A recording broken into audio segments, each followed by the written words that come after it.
Bismillahirrahmanirrahim. Assalamualaikum warahmatullahi wabarakatuh. Salam sejahtera untuk kita semua. Selamat siang Ibu dosen dan teman-teman yang ada di kelas. Puji syukur kita haturkan kepada Allah Subhanahu wa Ta'ala, dan tak lupa sholawat serta salam selalu tercurahkan kepada Nabi Muhammad SAW. Kami dari kelompok 7 yang terdiri dari saya, Natasha Rahmawati, dan teman saya Putri Ardina Laili Muntasya. Pada hari ini kami akan mempresentasikan materi kami yang berjudul Tasawuf Akhlaki, Irfani, dan Falsafi. Yang pertama ada tasawuf akhlaki. Kata tasawuf dalam bahasa Arab berarti membersihkan, sedangkan kata akhlak berarti pembuat atau penciptaan. Menurut Imam Ghazali, akhlak adalah sifat yang tertanam di dalam diri manusia yang melahirkan perbuatan-perbuatan dengan mudah tanpa memerlukan pemikiran dan pertimbangan. Secara etimologi, tasawuf akhlaki berarti membersihkan tingkah laku atau saling membersihkan tingkah laku. Ciri-ciri tasawuf akhlaki. Yang pertama, melandaskan diri pada as-sunnah.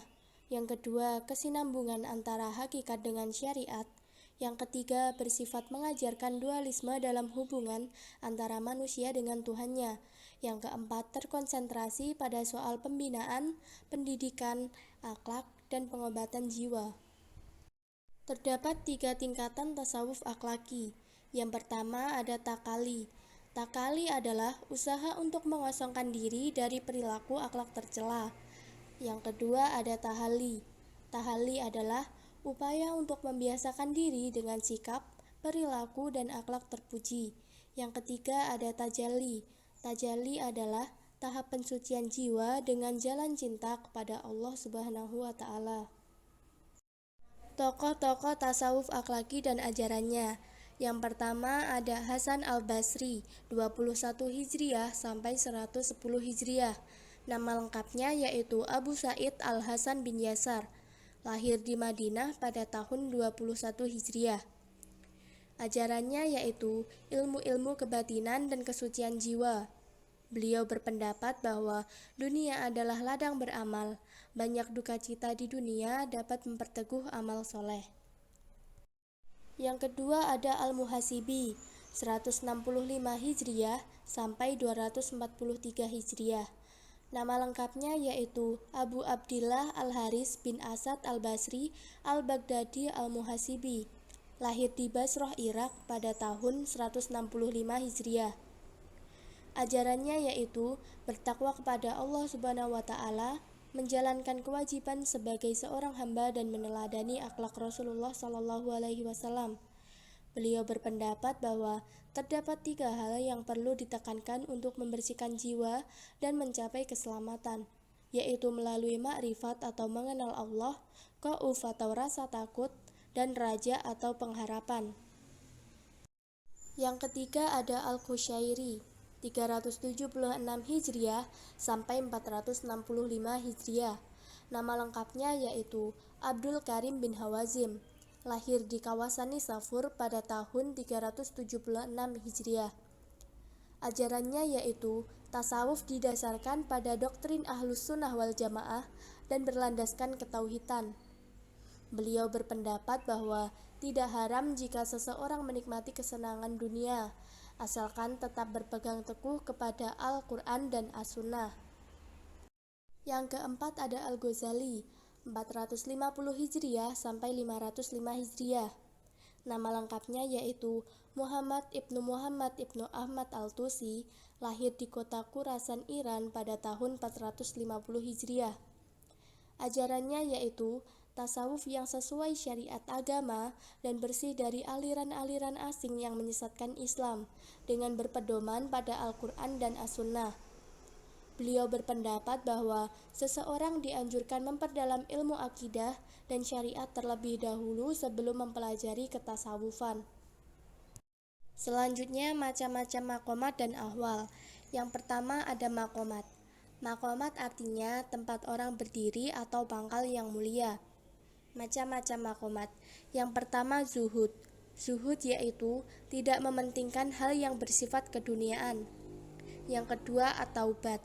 At-taubat yaitu memohon atas segala dosa atau kesalahan serta berjanji untuk tidak mengulangi lagi. Yang ketiga al-wara. Al-wara yaitu menjauhkan diri dari perbuatan dosa. Yang keempat kefakiran. Kefakiran yaitu tidak meminta lebih dari apa yang kita miliki. Yang kelima sabar. Sabar yaitu tabah hati. Yang keenam tawakal. Tawakal yaitu berserah diri kepada Allah. Yang ketujuh ridho. Yang kedua adalah ahwal. Ahwal berarti keadaan mental. Macam-macam ahwal. Yang pertama takut atau khauf. Yang kedua rendah hati atau tawaduk. Yang ketiga patuh atau takwa. Yang keempat ikhlas. Yang kelima rasa berteman atau al-uns. Yang keenam gembira hati atau al-wajd. Yang ketujuh berterima kasih atau asyukur. Pengertian yang kedua ada tasawuf irfani. Secara bahasa, irfan berarti pengetahuan. Irfan dan tasawuf Islam menunjukkan suatu bentuk pengetahuan di mana perjalanan suluk atau riyadhah seorang hamba kepada Allah. Secara istilah, tasawuf irfani adalah tasawuf yang berusaha menyikap hakikat kebenaran atau ma'rifah yang diperoleh tidak melalui logika atau pembelajaran pemikiran, tetapi melalui pemberian Tuhan atau muhibbah. Ilmu ini dapat diperoleh melalui tasfiyat al-qalb. Terdapat 4 metode dalam memahami tasawuf irfani. Yang pertama, metode zikrullah. Zikrullah yaitu mengingat dan mengagungkan nama-nama Allah Subhanahu wa Ta'ala. Yang kedua adalah metode riyadhah. Riyadhah yaitu melatih jiwa dan membiasakan diri agar tidak melakukan hal yang mengotori jiwa. Yang ketiga, metode tafakur atau refleksi, yaitu memikirkan sesuatu secara mendalam, sistematis, dan terperinci. Yang keempat, metode tazkiyat an-nafs, yaitu mengeluarkan jiwa dari ikatan hawa nafsu, riya, dan nifaq. Selanjutnya, tokoh-tokoh tasawuf irfani dan ajarannya. Yang pertama ada tokoh Robi'ah al-Adawiyah, 95 Hijriah sampai 185 Hijriah. Nama lengkapnya yaitu Robi'ah binti Ismail al-Adawiyah al-Basriyah al-Qaisiyah. Lahir di kota Basrah, Irak pada tahun 95 Hijriah atau 713 Masehi. Wafat pada tahun 185 Hijriah atau 801 Masehi. Ajarannya yaitu mahabbah cinta atau cinta kepada Allah, yang dapat diperjelas melalui pengertian al-hub. Al-hub sendiri memiliki 2 pengertian. Yang pertama, al-hub al-hawa, yaitu rasa cinta yang timbul dari nikmat-nikmat dan kebaikan yang diberikan kepada Allah. Yang kedua, al-hub anta Allahu, yaitu cinta yang didorong kesenangan indrawi tetapi didorong oleh zat yang dicinta. Tokoh yang kedua yaitu Zu-an-Nun at-Misri, 180 Hijriah sampai 246 Hijriah. Nama lengkapnya yaitu Abu al-Faid Sauban bin Ibrahim. Lahir di Ikim dataran tinggi Mesir pada tahun 180 Hijriah atau 769 Masehi. Wafat pada tahun 246 Hijriah atau 856 Masehi. Ajarannya yang pertama yaitu ma'rifat. Ma'rifat adalah musyahadah qalbiyah atau penyaksian hati. Ma'rifat kepada Allah dapat ditempuh melalui jalan ma'rifat batin, yakni Tuhan menyinari hati manusia dan menjaganya dari ketercemasan. Ajaran yang kedua yaitu maqamat dan ahwal. Terdapat beberapa pandangan at-Misri tentang maqamat yaitu at-taubat, as-sob, at-tawakal, dan ar-ridho. Tokoh yang ketiga yaitu Abu Yazid al-Bustami, 874 Masehi sampai 947 Masehi. Nama lengkapnya yaitu Abu Yazid Taifur bin Isa bin Surusyan al-Bustami. Lahir di Bustam, Persia pada tahun 874 Masehi. Wafat pada tahun 947 Masehi. Ajarannya yang pertama yaitu fana dan baqo. Secara bahasa, fana berarti musnah atau lenyap, sedangkan baqo berarti tetap. Secara istilah, Fana adalah hilangnya segala perasaan, hawa nafsu seseorang dan ia dapat membedakan sesuatu secara sadar. Sedangkan baqo berarti mendirikan sifat-sifat terpuji kepada Allah. Ajaran yang kedua yaitu ittihad. Ittihad yaitu tahapan yang dialami seorang sufi setelah melalui tahap fana dan baqo. Dalam tahapan ittihad, seorang sufi bersatu dengan Allah, antara yang mencintai dan yang dicintai menyatu, baik substansi maupun perbuatannya. Tokoh yang keempat yaitu Abu Mansur Al-Hallaj, 855-922 Masehi.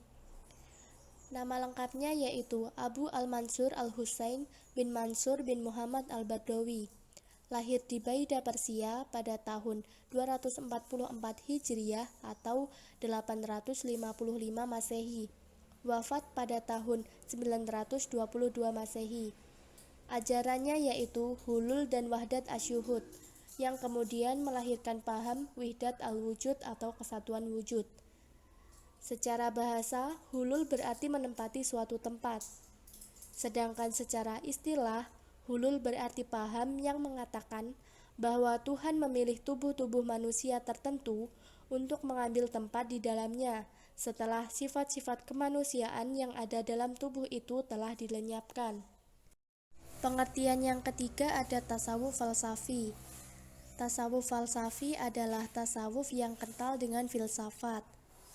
Tasawuf falsafi adalah sebuah konsep ajaran tasawuf yang mengenal Tuhan atau ma'rifat dengan pendekatan rasio atau filsafat hingga menuju ke tempat yang lebih tinggi, yaitu wihdatul wujud atau kesatuan wujud. Tokoh-tokoh tasawuf falsafi dan ajarannya. Yang pertama ada Ibnu Arabi. Nama lengkapnya yaitu Muhammad bin Ali bin Ahmad Abdullah Attai Al-Haytami. Lahir di Murcia, Andalusia Tenggara, Spanyol pada tahun 560 Hijriah. Ajarannya yaitu wahdat al-wujud. Paham ini menjelaskan bahwa wujud hanya ada satu, dan hakikatnya wujud makhluk adalah wujud kholik pula. Tidak ada perbedaan antara keduanya. Tokoh yang kedua yaitu Al-Jili. Nama lengkapnya yaitu Abdul Karim bin Ibrahim Al-Jili. Lahir di Al-Jilan, tepatnya di selatan Laut Kaspia, pada tahun 767 Hijriah. Ajarannya yang pertama yaitu insan kamil atau manusia sempurna. Insan kamil adalah nuska atau kopi Tuhan. Al-Jili mengemukakan bahwa perumpamaan hubungan Tuhan dengan insan kamil adalah bagaikan cermin, di mana seseorang tidak dapat melihat dirinya kecuali dengan melihat cermin tersebut. Ajaran yang kedua yaitu maqamat atau al-martabah. Terdapat 7 tingkatan yang harus dilalui seorang sufi, yaitu Islam, iman, as-sholah, ihsan, syahadah, siddiqyah, dan kurbah. Tokoh yang ketiga ada Ibnu Sabi'in. Nama lengkapnya yaitu Abdul Haq Ibnu Ibrahim Muhammad Ibnu Nasr. Lahir di Murcia pada tahun 614 Hijriah. Ajarannya yang pertama yaitu kesatuan mutlak. Menurut paham ini bahwa wujud adalah satu, alias wujud Allah semata. Wujud Allah merupakan asal dari segala yang ada pada masa lalu, masa kini, dan masa depan. Paham ini menafsirkan wujud bercorak spiritual dan bukan material. Ajaran yang kedua yaitu penolakan terhadap logika Aristotelian. Logika ini menyebut bahwa realitas logika dalam jiwa manusia bersifat alamiah, dan yang memberi kesan adanya wujud jamak adalah sekedar ilusi belaka. Selanjutnya konsep al-fana, al-baqo, al-ittihad, al-hulul, dan wihdatul wujud. Yang pertama ada konsep al-fana dan al-baqo. Fana adalah proses menghancurkan diri bagi seorang sufi agar dapat bersatu dengan Tuhannya. Sedangkan baqo adalah sifat yang mengiringi dari proses fana dalam penghancuran diri untuk mencapai ma'rifat. Tujuan fana dan baqo adalah untuk mencapai penyatuan secara ruhaniyah dan batiniyah dengan Tuhan. Terdapat beberapa tokoh yang menganut konsep al-fana dan al-baqa, antara lain Abu Yazid al-Bustami, Abu Bakar M. Kalabazi, Junaid al-Baghdadi, dan al-Qushairi. Yang kedua ada konsep al-ittihad.